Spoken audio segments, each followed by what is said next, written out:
Alex റൂമിലേക്ക് വരുന്നതും വാതിലടച്ച് ലോക്കിടുന്നതൊക്കെ അറിയുന്നുണ്ടെങ്കിലും ദേവ കണ്ണുകൾ പൂട്ടി അങ്ങനെ തന്നെ കിടന്നു. അലക്സിനും മനസ്സിലാകുന്നുണ്ടായിരുന്നു അഞ്ജനയുടെ ഉറക്കം കള്ള ഉറക്കമാണെന്ന്. ദേവയെ ഒന്ന് നോക്കിക്കൊണ്ട് ഇട്ടിരിക്കുന്ന ടീഷർട്ട് തലവഴി അയച്ചു മാറ്റി തൻ്റെ ടവലുമെടുത്ത് വാഷ്റൂമിലേക്ക് കയറിപ്പോയി. വാഷ്റൂമിൻ്റെ വാതിലടഞ്ഞതും ദേവ ഒന്ന് തലയുയർത്തി നോക്കി. കുളിക്കാനാണെന്ന് അവൾക്ക് മനസ്സിലായിരിക്കുന്നു. അല്ലെങ്കിലും വൃത്തിയുടെ കാര്യത്തിൽ അലക്സ് ഇച്ചിരി കടുംപിടുത്തക്കാരനാണ്. അല്പസമയം കഴിഞ്ഞതും വാഷ്റൂം ഡോർ തുറക്കുന്ന ശബ്ദം കേട്ടതും വീണ്ടും ദേവ കണ്ണുകൾ ഇറുക്കി പൂട്ടി ഉറക്കം നടിച്ചു. അലക്സ് തൻ്റെ മുടി ഉലച്ചുകൊണ്ട് കണ്ണാടിക്ക് മുന്നിൽ വന്നു നിന്ന് മുടിയൊക്കെ ഒന്ന് വാരി ഒതുക്കി മുഖത്തൽപ്പം ക്രീമും ബോഡി ലോഷനും ഇട്ടു. ഉടുത്തിരിക്കുന്ന ടവൽ അഴിച്ചു മാറ്റി കബോർഡിൽ നിന്നും ഒരു ഷോർട്സും ധരിച്ച് ഇപ്പോഴും കള്ള ഉറക്കം നടിച്ച് കിടക്കുന്നവളെ ഒന്ന് നോക്കി. അവളുടെ ആ കിടത്തം കണ്ടപ്പോൾ അലക്സിന് ചിരി വന്നു. മനഃപൂർവ്വം അവളെ ഒന്ന് പിരികേറ്റാനായി അവൻ ഒരു മൂളിപ്പാട്ടോടുകൂടി കബോർഡിന് മുകളിൽ വച്ചിരിക്കുന്ന ഫാൾസൊക്കെ എടുത്ത് മേശയുടെ മുകളിലേക്ക് വെച്ചു. ദേവയെല്ലാം കേൾക്കുന്നുണ്ട്. അലക്സിൻ്റെ ആ മൂളിപ്പാട്ടിൽ നിന്നും അവൻ്റെ മൂഡ് അവൾക്ക് മനസ്സിലാകുന്നുണ്ട്. നേരത്തെ കണ്ട ദേഷ്യമല്ല, മറിച്ച് ആ മൂളലിൽ വല്ലാത്തൊരു വികാരം തെളിഞ്ഞതായി അവൾ അറിഞ്ഞു. സമയം നീങ്ങുന്നതല്ലാതെ തൻ്റെ അരികിലേക്ക് വരാത്തവനെ അവൾ പതിയെ തലയുയർത്തി നോക്കി. മേശയുടെ മുകളിൽ വച്ചിരിക്കുന്ന ഫയൽസൊക്കെ നോക്കി മാറ്റിവെക്കുന്ന അലക്സിനെ കണ്ടതും അവൾക്ക് സംശയമായി. കഴിഞ്ഞ ദിവസം ഇവിടേക്ക് കൊണ്ടുവന്ന ഫയൽസാണെന്ന് അവൾക്കറിയാം. ഇതൊക്കെ എന്തിനാ ഇപ്പോൾ മാറ്റിവെക്കുന്നത് എന്ന സംശയം ദേവയിൽ ഉണർന്നു. അലക്സിൻ്റെ ചുണ്ടിൽ നിന്നും പൊഴിഞ്ഞിരുന്ന മൂളിപ്പാട്ടും പതിയെ നിലച്ചിരുന്നു.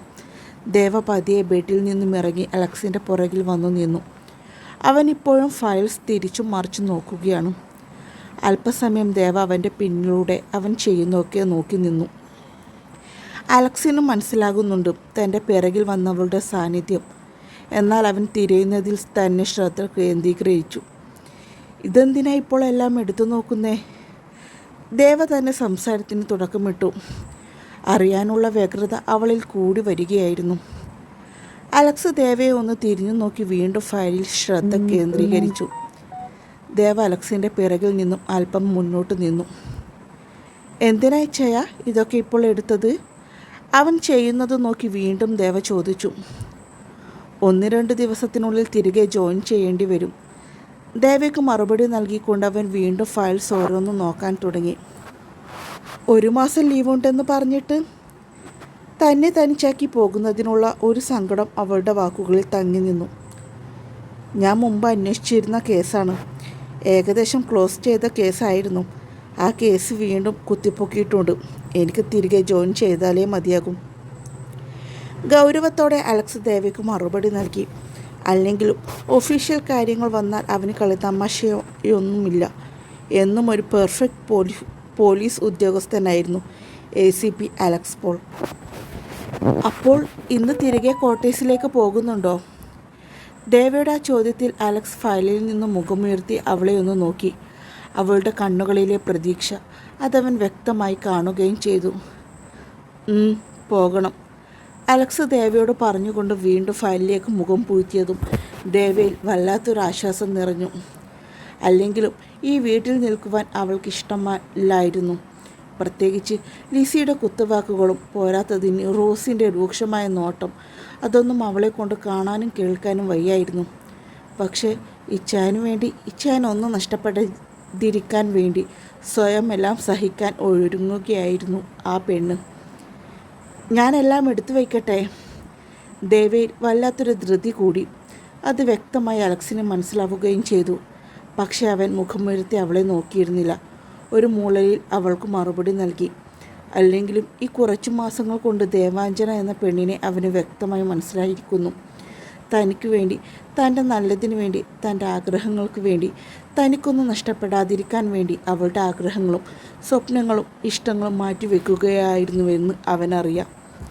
എന്നെങ്കിലും അവൾക്കെല്ലാം ഇഷ്ടമാകുവാൻ, അവൾക്കൊരു കൈത്താങ്ങാവുവാൻ, താനില്ലെങ്കിൽ അവളെ ചേർത്ത് പിടിക്കുവാൻ ആരെങ്കിലും ഉണ്ടാകണമെന്ന ചിന്തയോടും കൂടിയാണ് അവൻ ദേവാഞ്ജനയും കൂട്ടി ഈ വീട്ടിലേക്ക് വന്നതും.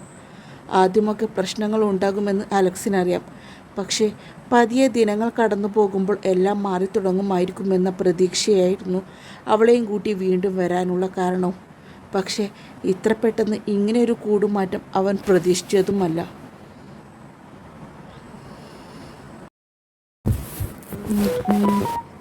ഇച്ഛായ, ദേവ വിളിച്ചതും അലക്സ് നോക്കിക്കൊണ്ടിരിക്കുന്ന ഫയൽസിൽ നിന്നും മുഖമുയർത്തി തിരിഞ്ഞൊന്ന് അവളെ നോക്കി. ഇച്ഛായൻ്റെ എല്ലാ ഡ്രസ്സും എടുക്കണോ അതോ? ബാഗൊക്കെ തയ്യാറാക്കി ഓരോന്ന് അടുക്കി പെറുക്കി വെക്കുകയാണ് ദേവ. അതിനിടയിലാണ് അലക്സിനോട് ചോദിക്കുന്നത്. അവളുടെ ധൃതി കാണുമ്പോൾ അലക്സിന് ചിരിയും വരുന്നുണ്ട്. അത്യാവശ്യമുള്ളത് മാത്രം എടുത്തു വച്ചാൽ മതി, ബാക്കി ക്വാർട്ടേഴ്സിലുണ്ടല്ലോ. ദേവ മൂളിക്കൊണ്ട് വേഗത്തിൽ ഡ്രസ്സ് എടുത്ത് വെക്കാൻ തുടങ്ങി. ഡ്രസ്സ് മാത്രമല്ല, ഇവിടേക്ക് വരുമ്പോൾ കൊണ്ടുവന്ന എല്ലാ സാധനങ്ങളും.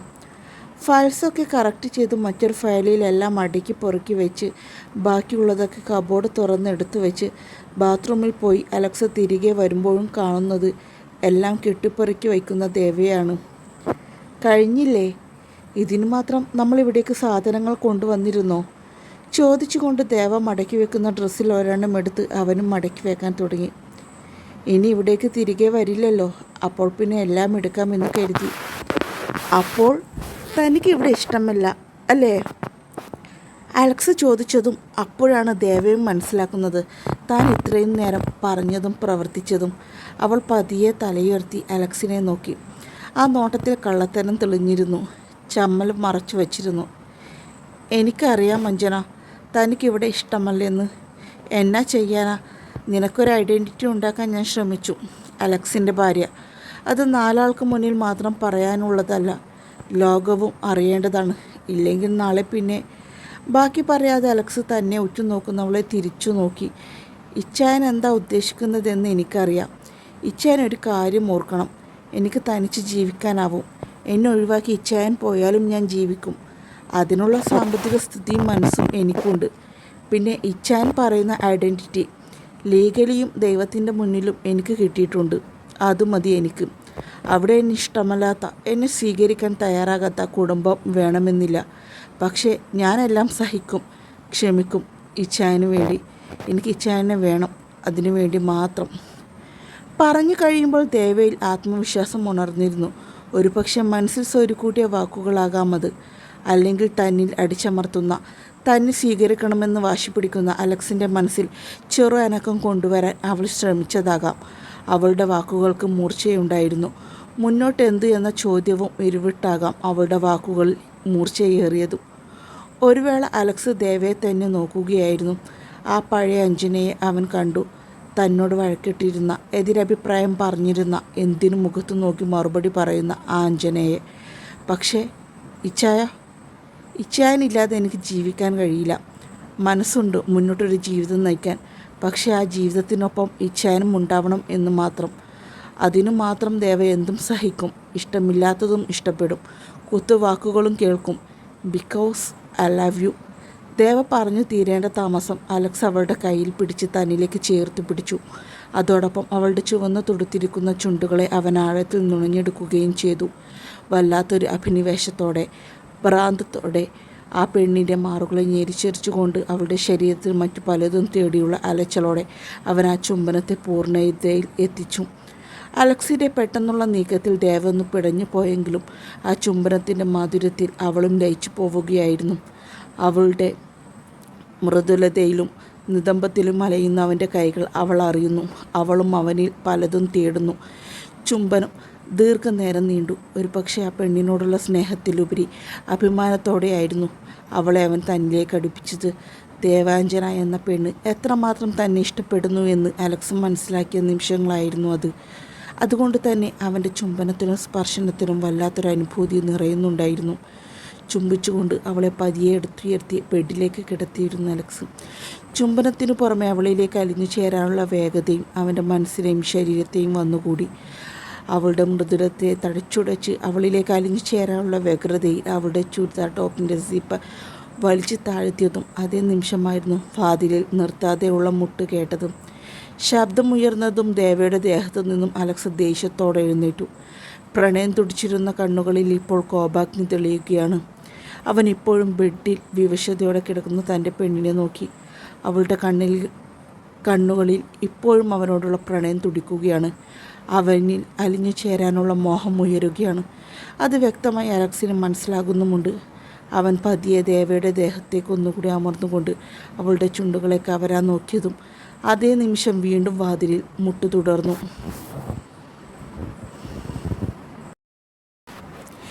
ഈർഷ്യയോടെ ദേവയുടെ ദേഹത്തു നിന്നും എഴുന്നേറ്റവൻ വേഗത്തിൽ വന്ന് വാതിൽ തുറന്നു. അത്രയും ദേഷ്യത്തിലാണ് അലക്സ്. പറഞ്ഞതാണ് വന്ന് വാതിലിൽ മുട്ടാൻ നിൽക്കരുതെന്നും. എന്നാൽ വാതിൽ തുറന്നവൻ കാണുന്നത് പേടിയോടെ വെപ്രാളത്തോടെ നിൽക്കുന്ന തൻ്റെ അമ്മച്ചിയായിരുന്നു. ഇങ്ങനെ രൂപത്തിൽ കണ്ണുനീരോടെ തൻ്റെ അമ്മച്ചിയെ അവൻ അടുത്തൊന്നും കണ്ടിരുന്നു വല്യമ്മച്ചൻ മരിച്ചപ്പോൾ മാത്രം. പെട്ടെന്ന് അമ്മച്ചിക്ക് എന്തു പറ്റിയെന്ന സംശയവും അലക്സിൽ ഉണർന്നു. അലക്സേ, ദേ അമ്മച്ചി. ലിസി കരഞ്ഞുകൊണ്ട് വല്യമ്മച്ചിയുടെ മുറിയിലേക്ക് കൈ ചൂണ്ടി. പിന്നീട് ഒരു സംസാരത്തിന് നിൽക്കാതെ ലിസിയെ മറികടന്ന് അലക്സ് വല്യമ്മച്ചിയുടെ മുറിയിലേക്ക് ഓടുകയായിരുന്നു. വല്യമ്മച്ചിക്ക് കരുതാത്തത് എന്തോ സംഭവിച്ചിട്ടുണ്ടെന്ന് ലിസിയുടെ ആ വാക്കുകളിൽ നിന്നും മനസ്സിലായിരുന്നു. അതുകൊണ്ടാണ് പിന്നീടൊന്നും ചോദിക്കാൻ മുതിരാതിരുന്നത്. ദേവയും വേഗം റൂമിൽ നിന്നും പുറത്തേക്ക് വന്നു കയറിയില്ല. നാശം. അതിനു മുമ്പ് ഈ കുടുംബം തകരുകയാണല്ലോ എൻ്റെ കർത്താവേ. കരയുന്നതിനോടൊപ്പം ദേവയോടുള്ള ദേഷ്യവും ലിസിയിൽ പ്രകടമായി. അവർ നെഞ്ചത്ത് കൈവച്ച് കരഞ്ഞുകൊണ്ട് വല്യമ്മച്ചിയുടെ റൂം ലക്ഷ്യമാക്കി നടന്നതും പുറകെ ആകെ സങ്കടത്തോടെ ദേവയും വന്നു. വാഷ്റൂമിൽ വീണ് നെറ്റിപ്പൊട്ടിക്കിടക്കുന്ന വല്യമ്മച്ചിയുടെ തലയുള്ളത് റോസിൻ്റെ മടിയിലാണ്. റോസും കരയുന്നുണ്ട്. അലക്സ് വരുമ്പോൾ കാണുന്ന കാഴ്ച ഇതായിരുന്നു. ആ ഒരു കാഴ്ചയിൽ അവൻ്റെ ഹൃദയം നുറുങ്ങി. വാഷ്റൂം മുഴുവൻ വല്യമ്മച്ചിയുടെ ചോരയാണ്. ഇട്ടിരിക്കുന്ന ചട്ട പോലും ചോരയിൽ മുങ്ങി. റോസിൻ്റെ ദേഹത്തും ചോരപ്പാടുണ്ട്. എന്താ റോസേ, എന്താ പറ്റിയത്? വല്യമ്മച്ചി പൊട്ടിക്കരയുന്ന റോസിനോട് ചോദിക്കുന്നതിനോടൊപ്പം ബോധമില്ലാതെ കിടക്കുന്ന വല്യമ്മച്ചിയെ തൊട്ട് വിളിച്ചു അലക്സ്. ഇച്ചായ, ചോര ഒരുപാട് പോയിട്ടുണ്ട്. ഹോസ്പിറ്റലിൽ വല്യമ്മച്ചി എത്രയും പെട്ടെന്ന് എത്തിക്കണം. കരഞ്ഞുകൊണ്ട് റോസ് പറഞ്ഞതും അപ്പോൾ തന്നെ അലക്സ് വല്യമ്മച്ചിയെ കോരിയെടുത്ത് വാഷ്റൂമിൽ നിന്നും പുറത്തേക്ക് വന്നതും ആ സമയം തന്നെ ദേവയും ലിസിയും റൂമിലേക്ക് എത്തിയിരുന്നു. അഞ്ജന, എൻ്റെ ഫോണും കീയും എടുത്തിട്ട് വാ. അലക്സ് വല്യമ്മച്ചിയുമായ റൂമിൽ നിന്നും പുറത്തേക്ക് ഇറങ്ങുന്നതിനിടയിൽ ദേവയെ തിരിഞ്ഞു നോക്കി പറഞ്ഞുകൊണ്ട് മുന്നോട്ട് നടന്നു. ദേവ വേഗം റൂമിലേക്ക് ഓടിപ്പോയി കീയും ഫോണും എടുത്ത് പുറത്തേക്ക് വന്നു. ഇച്ചായ, അഞ്ജന ഡോർ ഓപ്പൺ ചെയ്. അലക്സ് പറഞ്ഞതും ദേവക്ക് മനസ്സിലായില്ല. അവൾ കയ്യിലുള്ള കീ നോക്കി. റോസേ, നീ കീ ഒന്ന് വാങ്ങിച്ച് ലോക്ക് തുറന്നേ. ദേവയുടെ പരിങ്ങൽ കണ്ടതും റോസിനോട് പറഞ്ഞു അലക്സ്. അതേ നിമിഷം തന്നെ ദേവയുടെ കയ്യിൽ നിന്നും കീ തട്ടിപ്പറിച്ച് ലോക്ക് തുറന്നു റോസ്. അതോടൊപ്പം ദേവയുടെ കയ്യിലുള്ള അലക്സിൻ്റെ മൊബൈൽ ഫോണും തട്ടിപ്പറിച്ച് റോസ് വേഗം കാറിലേക്ക് വന്ന് കയറി. പുറകിലെ സീറ്റിൽ വല്യമ്മച്ചിയെ മടിയിൽ കിടത്തിക്കൊണ്ട് ലിസിയുണ്ട്. ഡ്രൈവിംഗ് സീറ്റിൽ റോസും കയറിയിരുന്നു. ഡ്രൈവിംഗ് സീറ്റിൽ അലക്സും. പരിഭ്രാന്തിയിൽ ദേവയെ ശ്രദ്ധിച്ചതുമില്ല അലക്സ്. അവൻ ഒറ്റ കുതിപ്പായിരുന്നു പിന്നെ കുരിശിങ്കൽ വീട്ടുമുറ്റത്തു നിന്നും ഹോസ്പിറ്റലിലേക്കും. ദേവ ഇപ്പോഴും നിന്നെടുത്താണ്. അവളുടെ കണ്ണുകൾ നിറയുന്നു. ചോരയിൽ പൊതിഞ്ഞു കിടന്നിരുന്ന വല്യമ്മച്ചി ഓർത്തപ്പോൾ സങ്കടമേറി വരുന്നുണ്ടെങ്കിലും ഇച്ചയൻ തന്നെ തനിച്ചാക്കി പോയതിൽ അവൾക്ക് കൂടുതൽ വേദന തോന്നി. പിന്നീട് സ്വയം ആശ്വസിക്കാനും അവൾ ശ്രമിച്ചു. ആ ഒരു സിറ്റുവേഷനിൽ ആർക്കും ആരെയും ശ്രദ്ധിക്കാൻ കഴിയില്ലല്ലോ. ഇപ്പോഴും ദേവ മുറ്റത്ത് തന്നെ നിൽക്കുകയാണ്. ആ വലിയ ഇരുനില വീട്ടിൽ ദേവ ഇപ്പോൾ തനിച്ചാണുള്ളത്. അവൾക്ക് എന്തോ ഉൾഭയം തോന്നുന്നു. തനിച്ചായി പോയതിൽ പരിഭ്രാന്തി തോന്നുന്നു. ഒരോട്ടം പിടിച്ച് പുറകെ പോയാലോ എന്ന് ചിന്തിച്ചു പോകുന്നു. പക്ഷെ എവിടേക്ക് പോകും? ഏത് ഹോസ്പിറ്റലിലാണ് കൊണ്ടുപോകുന്നതെന്ന് പോലും അറിയില്ല. ഒന്ന് ചോദിക്കാൻ പോലും കഴിഞ്ഞില്ല. അല്ലെങ്കിലും സമയത്ത് വിവേകം ഉണരില്ലല്ലോ. സ്വയം കുറ്റം പറഞ്ഞു ദേവ. അതുമാത്രമേ ഇപ്പോൾ ആ പെണ്ണിന് ചെയ്യാൻ കഴിയുന്നുള്ളൂ. അവൾ കോലായിലുള്ള കസേരയിൽ ഇരുന്നു നിമിഷങ്ങൾ തള്ളി നീക്കിക്കൊണ്ടു. കാഷ്വാലിറ്റിയിൽ നിന്നും വേഗം ICUയിലേക്ക് മാറ്റിയിരുന്നു വല്യമ്മച്ചിയെ. ഡോക്ടർ. ICUവിൽ ചെക്കപ്പൊക്കെ കഴിഞ്ഞ് ഡോക്ടർ പുറത്തേക്ക് വന്നതും അലക്സും ജോണിച്ചനും ഡോക്ടറുടെ അരികിലേക്ക് വന്നു. മില്ലിലുണ്ടായിരുന്ന ജോണിച്ചനെ ലിസി വിളിച്ചു വരുത്തിയതാണ്. ജോണിച്ചന് പുറമെ ടോണിയുടെ അമ്മ സിനിയും വന്നിട്ടുണ്ട്. കത്രീനാമ്മ വെള്ളാങ്കണ്ണിക്ക് പോയത് കൊണ്ട് അമ്മച്ചി വീണത് അറിയിച്ചില്ല. ഷിമി സെമിനാറിൻ്റെ ഭാഗമായി ഡൽഹിക്ക് പോയിട്ടുണ്ട്. അവളെയും വിളിച്ചു കിട്ടിയില്ല. ബ്ലഡ് ഒരുപാട് പോയിട്ടുണ്ട്. ആൾക്ക് ബോധം വന്നിട്ടില്ല. 24 hours നമുക്ക് കാത്തിരിക്കാം. പിന്നെ പ്രായം ഞാൻ പറയണ്ടല്ലോ. ഞങ്ങൾക്ക് ചെയ്യുന്നതിനും ഒരു പരിധിയുണ്ട്. എന്നാലും ഞാൻ എൻ്റെ മാക്സിമം ശ്രമിക്കാം.